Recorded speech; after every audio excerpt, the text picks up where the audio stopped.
This TOK presentation is going to be on pop culture in education.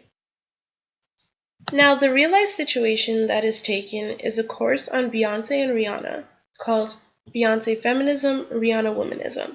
Now, most of us know who these two ladies are. Beyoncé is also known as Queen Bee, married to Jay-Z, has a beautiful daughter named Blue Ivy, and has sold millions of albums. Likewise, Rihanna also has incredible success in the music industry and is one of the pop princesses in the music industry and is known by millions worldwide as well. This course is offered at UT Austin, and on its site called It's All Academic, where they describe their courses, it says that students will learn that there is far more than catchy melodies to Beyoncé and Rihanna's music. Rather, students will be studying how the lyrics, music videos, and actions of these women express various aspects of Black feminism, such as violence, economic opportunity, sexuality, standards of beauty, and creative self-expression. Before going any further, we have to look to our overarching knowledge question. To what extent does the transferring of shared knowledge depend on the methods used to do it? That being said, we have to recognize whatever parallelisms would involved in shared knowledge. So this doesn't necessarily just refer to the shared knowledge of the popularity of these two individuals, but rather the shared knowledge associated with education and the way in which students are grasping certain concepts in ways that make it easier for them to learn and distribute this knowledge for the overall population. For example, in the United States, when students are forced to take a test on the 50 states, they tend to refer to this song. Here goes. Baton Rouge, Louisiana, Indianapolis, Indiana, and Columbus is the capital of Ohio. In putting these states into a song, it becomes easier for students to just memorize what these states are.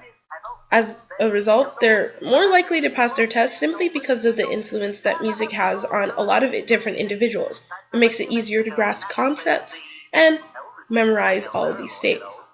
Likewise, we have to be able to understand that perhaps this can happen with individuals like Beyoncé and Rihanna, who we see on the television a lot.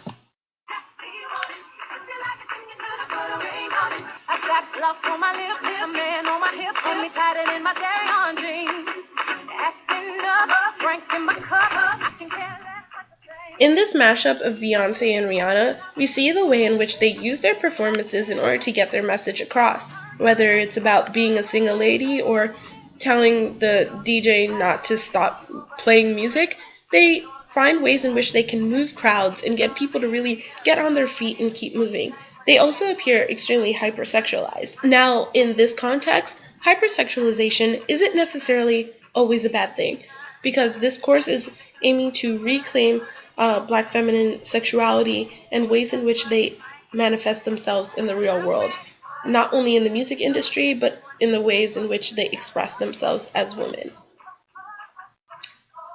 We've also been seeing a large emergence of pop culture in education lately as well. For example, on the collegiate level, there is a course on the cultural impact of Kanye West, where they label him as the epitome of anti-blackness in the music industry and compare him to works of Wilderson and Fanon. We also see Harry Potter in theological classes, in which him being the chosen one shows manifestation of the need for a Messiah in various fantasy novels or literature in general.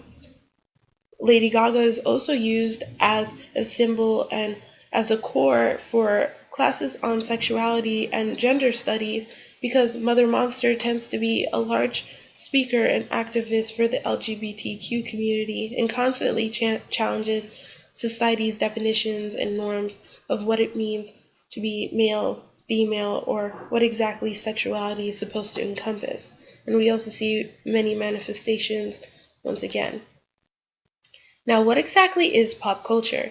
Well, pop culture is short for popular culture. It is what we hear and see the most of.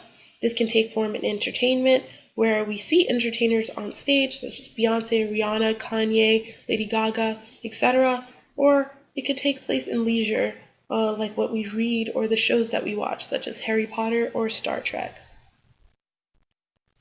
But what exactly is shared knowledge, and how is it parallel to popular culture? Well, according to IB, knowledge can also be the work of a group of people working together. They are socially established methods for producing knowledge of this sort, norms for what counts as fact or good explanation, concepts and language appropriate to each area, and standards of rationality. That being said, we see a parallelism between popular culture and shared knowledge because of the definition that includes norms. What we see and hear the most of tends to become the societal norm. But once again, we do have to recognize that not everyone has the same norm. For example, not everyone is obsessed with Riri or Queen Bee. In fact, not everyone knew that was their nickname. In areas where there isn't easy access to internet, TV, or popular entertainment, it brings us to our next knowledge question with a narrower focus. Is pop culture actually popular culture? This brings us to an article by Julian Germain where she uses photographs to evaluate classrooms around the world. It's called Quiet at the Back, Classrooms Around the World. And as the title suggests, she takes pictures of students in different classrooms all over the world and reflects, compares, and contrasts the different ways in which they approach education. Now, at the beginning of the presentation, she starts with a classroom in Brazil.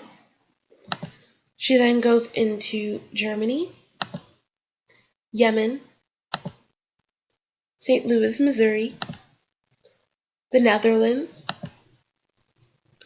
Spain, Durham, Peru, Ethiopia, Bangladesh, Nigeria, Taiwan,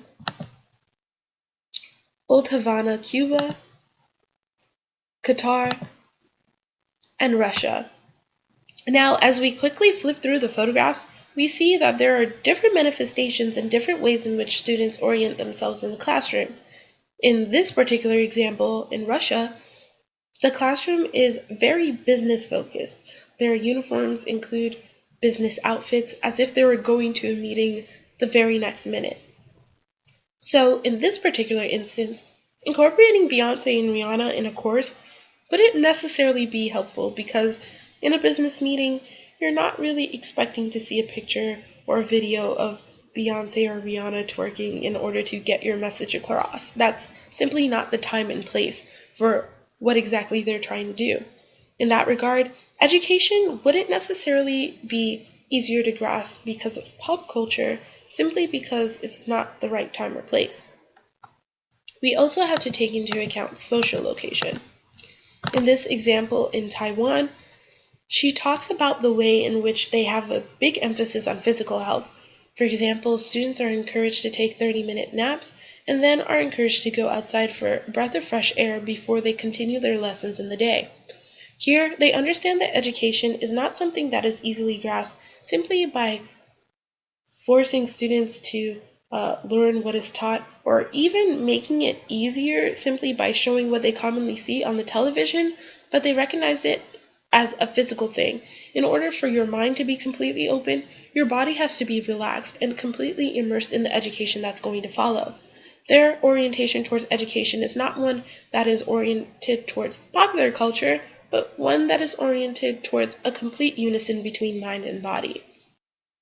This cultural influence also brings into account the example in Peru, where most of these students come from a rural area and their parents are all a part of rural communities and most of them are farmers. In that instance, popular culture or pop culture, in the traditional sense that we would normally think of, wouldn't apply to them simply because they don't have access to Beyonce and Rihanna as easily as the rest of the world might. In that regard, pop culture, or rather popular culture, wouldn't be the entertainment that is seen on the television, but knowing how to man the farm or knowing how to really help their community and families in ways that don't deal with entertainment, but deal with tangible impacts that they have to face every single day. That also brings us to our third knowledge question. How does culture and social location influence what pop culture is and the extent of its influence over everyday life? Here we have 5 different perspectives on this question. Starting with the first one, we see Beyonce in a picture with her fans. For a Beyonce fan, the real-life situation presented at the beginning would be the greatest thing ever. Being immersed in Beyonce and Rihanna, women who a lot of people look up to and admire and sing along to, infusing them with a culture or infusing them with an idea like black feminism or womanism would make the idea very easy to grasp, and in that case, education becomes a lot easier to understand. However, in a country where there's a strong emphasis on Islam and telling women not to show off their bodies and become hypersexualized, pop culture would be Western culture, and they would often criticize the way in which these courses function because it forces women to believe that in order to understand feminism or understand these ideologies, they must be hypersexualized. This can take place in a feminist in an Islamic country, but say that covering her body forces individuals to look at her for her mind and helps her better understand feminism. In that regard, there would be a different way in understanding that particular educational background in regards to the way it's taught. We also have to take into account different grade levels. For example, what works on the collegiate level might not work for little children. They might not be exposed to Beyonce and Rihanna as much as the college kid would, or don't necessarily connect to them, and it wouldn't make it easier to grasp the concepts, especially since a concept like black feminism or womanism is something that comes with what we would guess maturity. Likewise, there are even differing opinions in the field of black feminism. For example, Bell Hooks doesn't believe that women like Rihanna and Beyonce are good epitomes of feminism. In fact, she called Beyonce a terrorist because of the way in which she hypersexualizes her image and makes young girls feel that in order to be powerful and be a feminist, they have to look and act just like that, which is harmful to their bodies and their well-being. However, on the flip side, Dr. Tinsley, who's also a well-known academic and a black feminist, believes that Beyonce and Rihanna are great ways in which it can make the ideologies of black feminism or womanism easier to grasp for the common everyday person who listens or hears their songs on the radio, and believes that this way of education is one that creates a lot more accessibility and makes the ideas easier to grasp. That being said, we have to take into account the different ways of knowing and areas of knowing that come into account when we're answering these particular knowledge questions. For example, in the ways of knowing, we see emotion, language, sense perception, and memory.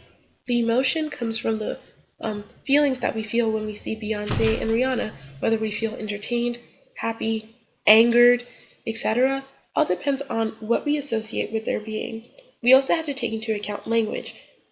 Most of the pop culture individuals that were shown are Western individuals who primarily speak English. In that regard, is popular culture really accessible for other individuals who don't speak English?